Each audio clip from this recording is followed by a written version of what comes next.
Bismillahirrahmanirrahim. Assalamualaikum warahmatullahi wabarakatuh. Jumpa dengan saya lagi, Profesor Dr. Raditya Sukmana dari Fakultas Ekonomi dan Bisnis Universitas Airlangga, Surabaya. Kali ini kita akan membahas wakaf dengan salah satu produk dari Islamic Capital Market. Apa itu? Unit Trust. Atau kalau dalam bahasa kita itu adalah reksadana. Ya. Sekarang ini wakaf itu sudah merambah Islamic Capital Market udah luar biasa. Ada wakaf saham, ada cash wakaf ring suku seperti dikeluarkan oleh Kementerian Keuangan Republik Indonesia, ya, dan juga di Singapura Musyarakah Bond untuk menghimpun dana di atas tanah wakaf, ya, sudah sangat luar biasa. Dan sekarang kita akan pelajari yaitu bagaimana wakaf apabila digabungkan dengan reksadana syariah, ya tentu yang syariah ini. Bukan reksadana biasa, tapi reksadana syariah. Ini pertanyaan pertama dulu adalah, apa sih sebetulnya reksadana syariah itu? Ya, reksadana syariah ini tentunya adalah alternatif investasi, ya, yang dikelola oleh manajer profesional. Ya, mereka sangat paham terhadap instrumen-instrumen di pasar modal syariah. Mereka sangat paham apa itu saham-saham syariah yang masuk dalam klasifikasi Jakarta Islamic Index atau ISSI ataupun yang di luar negeri misalnya Dow Jones Islamic Index dan sebagainya.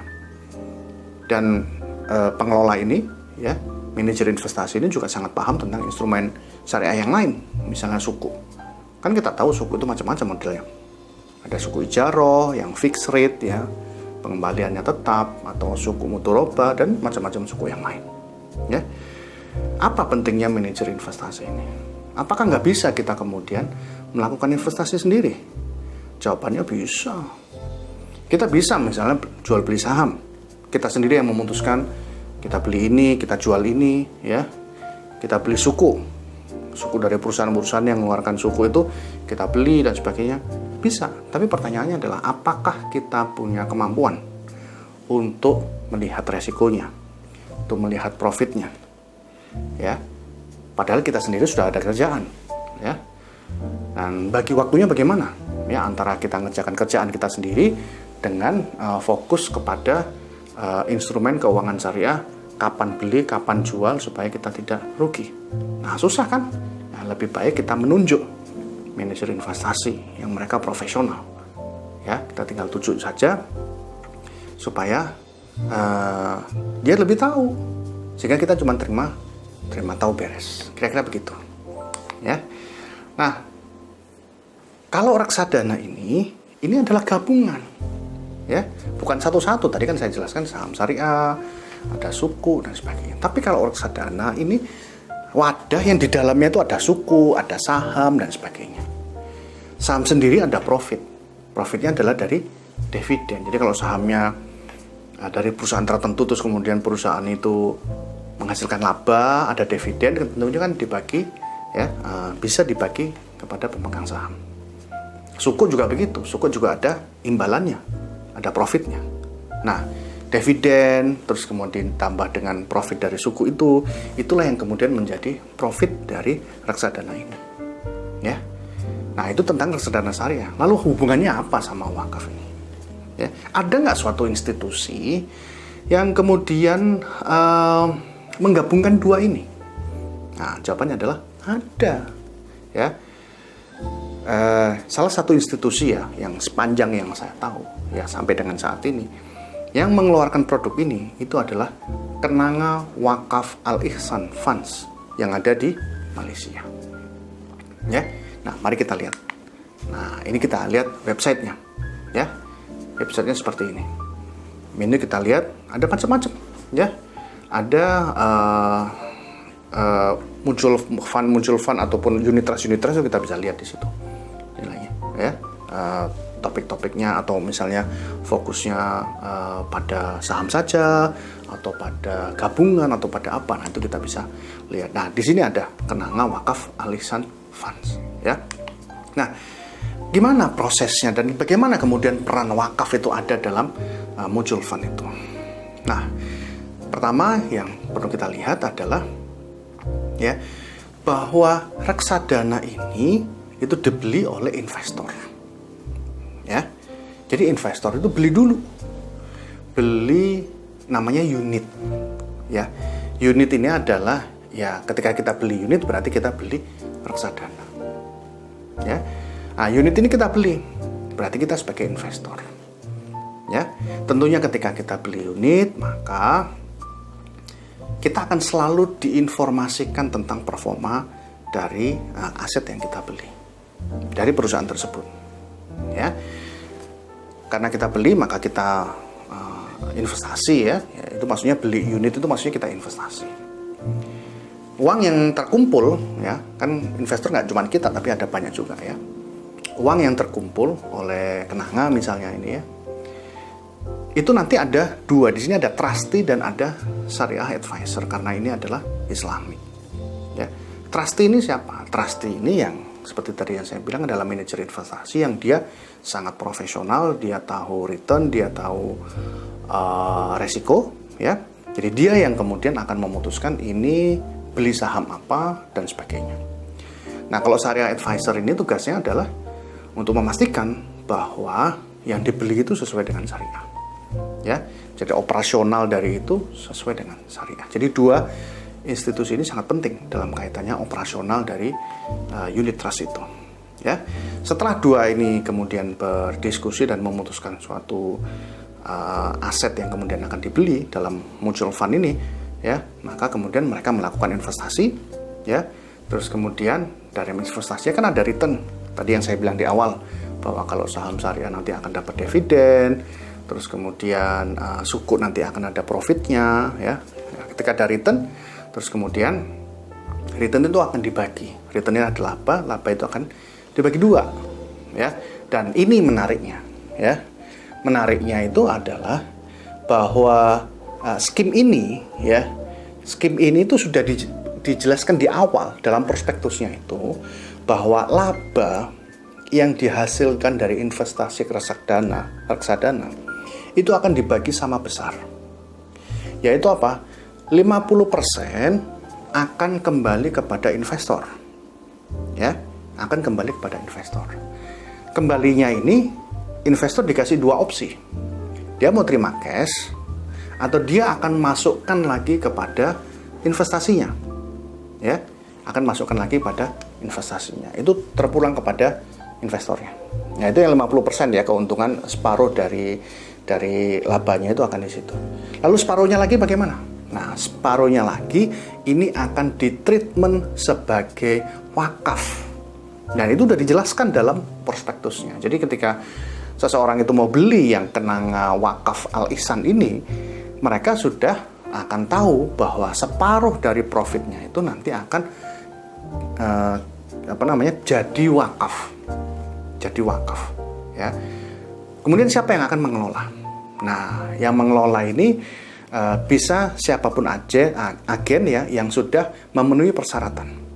Dalam konteks ini, ya, Kenanga ini yang menjadi agen itu adalah Yayasan Wakaf Malaysia, ya, karena telah memenuhi kriteria-kriteria yang memang dipersyaratkan cocok, ya, dan lain sebagainya, gitu ya, punya ahli dan sebagainya. Dan cash wakaf itu akan masuk ke Yayasan Wakaf Malaysia, ya. Yayasan Wakaf Malaysia tentunya dimonitor juga oleh State Islamic Religious Council. Ini yang kemudian akan selalu mengawasi, ya, mengawasi dari Yayasan Wakaf Malaysia itu. Nah, ini cash wakaf, ya. Cash wakaf ketika diterima oleh Yayasan Wakaf Malaysia ini nggak boleh dihabiskan, nggak boleh kemudian digunakan untuk beasiswa dan sebagainya, tapi harus dibentukkan. Dibentukkan apa? Nah, di situ dikatakan bahwa dibentukkan adalah untuk mensupport education, pendidikan, untuk mensupport economic empowerment, ya, pemberdayaan ekonomi, ya, tentunya yang sifatnya adalah physical asset, ya. Ya, mereka tentu punya daftar apa yang sekiranya bisa masuk dalam economic empowerment. Healthcare, kesehatan, ya, fasilitas-fasilitas kesehatan kan banyak sekali, ya. Bisa gedungnya, bisa renovasinya, bisa alat-alatnya, gitu ya. Dan environment, ya, environment ini juga bagian dari yang mereka support, ya, dari cash wakaf tersebut. Siapa yang kemudian bisa melakukan investasi? Investornya siapa? Boleh individual, orang per orang, ya. boleh perusahaan, ya, boleh yayasan, boleh juga kalau umurnya kurang dari 18 bagaimana? Boleh juga, tetapi tidak boleh sendirian, ya. Dia harus bersama, ya, lebih dari satu orang dengan yang sudah dewasa untuk kemudian bisa membeli reksadana ini, ya. Sehingga investor itu saat dia kemudian membeli mutual fund, uang yang dikeluarkan itu belum wakaf. Nanti profitnya itu separuh dari profitnya baru itu adalah wakaf. Nah, jadi apa? Mauqufnya atau asetnya itu adalah 50% dari labanya. Ya. Mutawali atau agennya yang ditunjuk oleh Nazir itu adalah Yayasan Wakaf Malaysia. Ya. Nah, apa sebetulnya yang menarik dari konsep ini? Ya. Konsep ini itu minimum investasinya itu adalah Rp1.000. Rp1.000 itu kalau saya cek kurs hari ini itu adalah sekitar 3,4 juta rupiah, ya. Kalau untuk orang kalangan yang sudah bekerja, ya, sebagian dari mereka kalau untuk investasi 3,4 juta ini tentunya terjangkau, ya. Sebagian dari mereka tentunya terjangkau, ya. Boleh nggak lebih dari Rp1.000 atau lebih dari 3,4 juta? Boleh, tapi kelipatannya adalah Rp100 atau Rp340.000, ya. Nah, tadi kan saya katakan bahwa ketika unit itu dibeli oleh investor, ya, fund ini atau kenanga ini akan kemudian mendapatkan uang terus kemudian diinvestasikan kemana, ya. Nah, mereka sudah punya aturan dalam prospektusnya sudah dijelaskan, ya, bahwa 60% dari dana yang diterima dari investor itu akan digunakan untuk membeli saham-saham syariah, ya. 60% itu saham-saham syariah. 40% itu akan digunakan untuk membeli fixed income, suku, ya. Suku itu kan bisa tetap, ya, pengembaliannya. Kalau seperti suku ijarah gitu, suku ijarah itu tetap, profitnya itu tetap, sehingga 40% itu investor akan menerima yang tetap itu, ya. Nah, mari kita lihat, ya. Jadi 60% dari saham syariah nanti akan ada dividen, 40% dari suku itu nanti juga akan ada bagi hasil, dan semuanya itu nanti akan jadi return, kemudian returnnya akan dibagi 2. Jadi 50% untuk balik investor, 50% untuk masuk sebagai wakaf. Dan ini sangat menarik, ya. Pembagian peruntukannya bagaimana? Ya, tadi kan saya bilang untuk edukasi. Edukasi itu apa maksudnya? Edukasi itu ya untuk fasilitasnya, gedung-gedungnya, ya. Peralatan juga, ya, untuk lab-lab, alat-alat lab.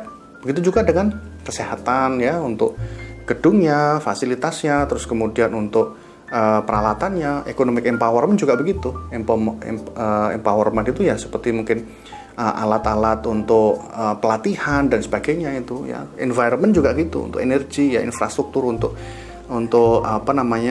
lingkungan, ya, preservasi untuk lingkungan gitu, ya, untuk mempertahankan lingkungan itu kan perlu alat-alat itu digunakan dari dana wakaf ini, ya. Apa yang bisa kita ambil pelajaran dari sini? Kita memerlukan inovasi, ya, inovasi yang bisa menggabungkan wakaf, ya, dengan instrumen-instrumen keuangan syariah yang lain. Dalam konteks ini adalah mutual fund atau unit trust, ya, atau reksadana, ya. Jadi dengan reksadana ini seseorang itu bisa melakukan investasi yang dia akan mendapatkan return, tapi pada saat yang sama dia juga bisa melakukan wakaf untuk sosial, ya. Demikian dari saya, mohon maaf kalau ada kekurangan, silakan kalau ada apa-apa silakan bisa email ke saya. Terima kasih. Wassalamualaikum warahmatullahi wabarakatuh.